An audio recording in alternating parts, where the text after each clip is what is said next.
It's a lot more complex than I thought it would be. That's for sure. Yeah, there's a lot of different processes that all tie into one.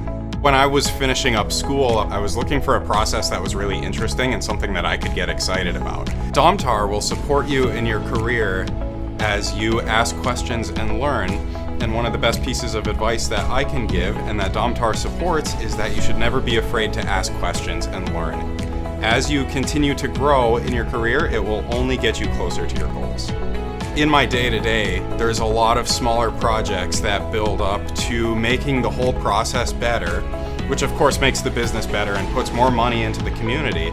But working for Domtar long enough, I've realized that they also have sort of a human element to it. I think that Domtar definitely has that attitude that we want our employees to succeed and we want them to keep growing and learning.